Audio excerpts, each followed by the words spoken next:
সবাই বলবে তুই মা, তোর সন্তানের প্রতি হৃদয়টা স্নেহের ভান্ডার।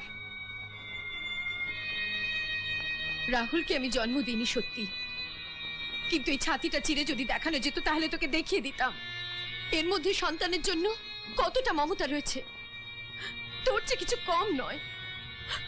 মা হব বলে তোর ছেলেকে আমি নিজের করে নিয়েছি, কিন্তু তুই আমার মা হতে দিলি না রে। প্রতি মুহূর্তে আমার ভয় দেখিয়েছিস, প্রতি মুহূর্তে সেই ভয় আমার তাড়িয়ে বেরিয়েছে। আর আজ কি না সব বলে দিবি? তাহলে তাহলে আমি কে? আমি কি একটা চাকরানি?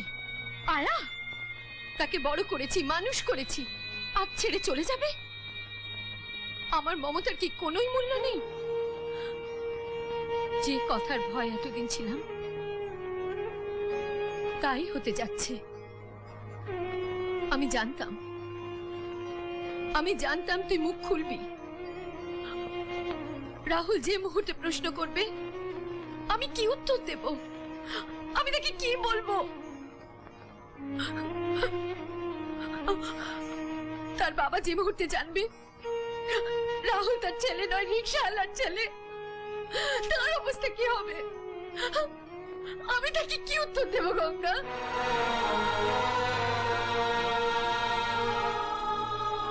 রাহুলকে যদি আমি না আনতাম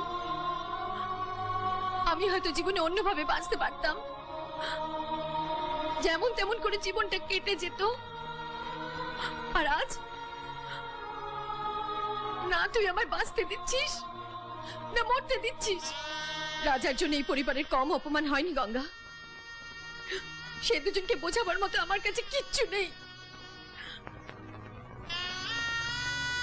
এক কথাতে সব সমাধান হয়ে যাবে। এই তোমার পরিচয়, তারপরে তুই ছেলেকে নিয়ে চলে যাবি আর আমি। গঙ্গা, এমনিতে রাহুল বেশি দিন বাঁচবে না, মদে ডুবে জীবনটা শেষ করে দেবে। এসব দেখার সাহস আমার নেই। আমি কাউকে কিছু জানাতে পারবো না। তুই রাহুলকে নিজে জানিয়ে দে।